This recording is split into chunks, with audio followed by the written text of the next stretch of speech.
السلام علیکم ورحمۃ اللہ وبرکاتہ۔ پیارے بچوں اور ناظرین، کل ہم نے سبق نمبر 19 کی چوتھی لائن کو پڑھا تھا۔ آج انشاءاللہ ہم سبق نمبر 19 کی 5ویں لائن کو پڑھیں گے۔ چینل پر جو بچے نئے ہیں وہ سبق نمبر 1 سے لے کے سبق نمبر 18 تک کی تمام ویڈیوز میرے چینل پر دیکھ سکتے ہیں۔ تو آئیے سنتے ہیں قرآن پاک کی فضیلت۔ قرآن پاک سیکھنے والے کے متعلق حضور صلی اللہ علیہ وآلہ وسلم کا ارشاد پاک ہے، تم میں سے بہترین شخص وہ ہے جس نے قرآن کو سیکھا اور دوسروں کو سکھایا۔ تو آئیے ہم بھی اچھے لوگوں میں شامل ہو جائیں اور قرآن پاک سیکھنے والے بنیں۔ پہلے ہم قرآن پاک سیکھنے والے بنتے ہیں، پھر انشاءاللہ ہم سکھانے والے بن جائیں گے۔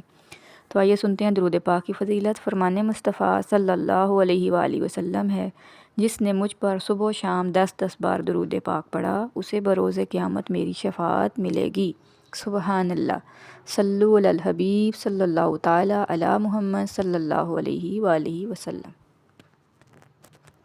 پیارے بچوں اور ناظرین، آج ہم پڑھیں گے سبق نمبر 19، جس کا نام تھا زائد الف۔ جس الف پر گول دائرہ ہوتا ہے اس الف کو زائد الف کہتے ہیں۔ اس کو بعض صورتوں میں پڑھا جاتا ہے لیکن بعض صورتوں میں نہیں پڑھا جائے گا۔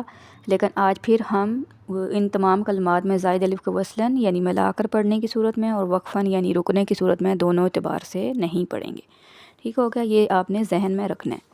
تو چلیے شروع کرتے ہیں ہمارا آج کا سبق۔ شروع کرنے سے پہلے پڑھتے ہیں تعوذ اور تسمیہ۔ آپ سب بھی میرے ساتھ مل کر پڑھ لیں۔ اعوذ باللہ من الشیطان الرجیم، بسم اللہ الرحمن الرحیم۔ سبق نمبر 19 کی 5ویں لائن کو آج ہم پڑھیں گے۔ تو شروع کرتے ہیں۔ سا زبر سا، میم واو پیش مو، سمو، دال زبر دا، سمودا۔ اب اس میں الف آگے آ گیا، یہ زائد الف ہے، اس کو نہیں پڑھا گیا، سمپل پیچھے سے پڑھا گیا۔ سمودا، سا کو بھی لمبا نہیں کرنا، سمودا۔ منہ کو کیا کیونکہ حروف مدہ ہے تو اس کو اس طریقے سے پڑھنا ہے، اور الف زائد تھا اس کو نہیں پڑھا گیا۔ یہ والا کلمہ کہاں پہ آیا ہے؟ پارہ 20 سورۃ العنکبوت کی آیت نمبر 38 میں بھی آیا ہے۔ پارہ 12 سورۃ ہود کی آیت نمبر 68 میں بھی آیا ہے۔ اسی طرح پارہ نمبر 19 سورۃ الفرقان کی آیت نمبر 38 میں آیا ہے۔ پارہ 27 سورۃ نجم کی آیت نمبر 1 میں آیا ہے۔ تو یہ اسی طرح یہ آپ نے یہ یاد کر لینی ہے کلمات کہ کس طریقے سے ہم نے پڑھے تھے اور زائد الف کو کہاں کہاں ہم نے نہیں پڑھنا۔ تو نیکسٹ ہے لام زیر لی، تا تا زبر تت، لی تت، لام پیش لو، لی تت لو، واو زبر وا، لی تت لو وا۔ اب دیکھیں سمپل پڑھا گیا۔ لام کے نیچے زیر تھی، اس کو بھی لمبا نہیں کیا، تا کو تا سے ملایا، یہ بھی سمپل۔ لام کے اوپر پیش تھی، پیش کی وجہ سے ہم نے اس کو زبر زیر پیش کو کھینچ کر نہیں پڑھنا، سمپل پڑھنا ہے۔ واو کے بعد الف آ گیا، زائد تھا، اس کو ہم نے نہیں پڑھا تو سمپل کیسے بن گیا؟ لتت لوا، کیونکہ سب کسی حروف کو کھینچا نہیں ہے۔ اس طرح یہ کہاں پہ آیا ہے کلمہ؟ پارہ 13 سورۃ الرعد کی آیت نمبر 30 میں یہ آیا ہے۔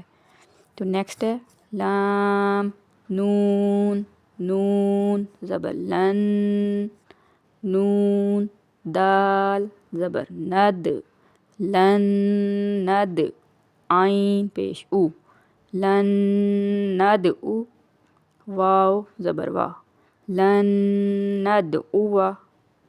اب دیکھیں وہ کے بعد الف تھا، زائد تھا، اس کو نہیں پڑھا گیا، لیکن پیچھے ہم نے کیا کیا؟ نون ساکن کے بعد نون، اس پہ غنہ کیا، دال ہو گیا کلکلہ، اس پہ ہم نے کلکلہ بھی ظاہر کیا، باقی سمپل پڑھے گے۔ تو یہ دیکھیں سارے قواعد ساتھ ساتھ آتے ہیں بیچ میں، تو آپ نے سب قواعد کو ذہن میں رکھتے ہوئے کلمات کو پڑھنا ہوتا ہے۔ تو یہ کہاں پہ آیا؟ پارہ 15 سورۃ القاف کی آیت نمبر 14 میں آیا۔ تو یہ آپ نے دیکھ لینا، ٹھیک ہو گیا۔ نیکسٹ ہے لام زیر لی، یا را زبر یر، لی یر، با پیش بو، لی یر بو، واو زبر وا، لی یر بو وا، فا یا زیر فی، لی یر بو وا فی۔ اب دیکھیں الف زائد تھا، اس کو نہیں پڑھا گیا، واو کے بعد الف زائد تھا، اس کو نہیں پڑھا گیا۔ فا یا زیر فی کیا ہو گیا؟ حروف مدہ، اس کو ایک الف تک کھینچ کر پڑھا گیا، باقی سارے سمپل۔ تو کیا بن گیا؟ لی یر بو وا فی۔ یہ کہاں پہ آیا ہے؟ پارہ 21 سورۃ الروم کی آیت نمبر 39 میں آیا ہے۔ تو یہ نیچے سب کے نیچے یہ بیان کیا گیا کہ کس کس پارے میں یہ کلمات ہوں گے۔ تو آپ نے صرف یہ دھیان دینا ہے کہ ہم نے زائد الف کو کس جگہ پہ ہم نے نہیں پڑھنا تھا۔ تو یہ کلمات آپ نے ذہن میں رکھ لینے ہیں، تو ان کو اسی طریقے سے آپ نے پڑھنا ہے۔ تو یہ تھا ہجے کے ساتھ۔ اب ہم پڑھیں گے رواں، تو آپ سب نے اس کو بھی اچھے انداز سے سننا ہے اور پریکٹس بھی کرنی ہے۔ جتنی دہرائی اور مشق کریں گے انشاءاللہ آپ کے لیے مدی کا ادا آسان ہو جائے گا، اور قرآن پاک پڑھنا بھی آپ کے لیے آسان ہو جائے گا۔ تو شروع کرتے ہیں رواں۔ سمودا سمودا لتتلوا لن ندعوا لیربوا فی۔ پیارے بچوں اور ناظرین، یہ تھا رواں۔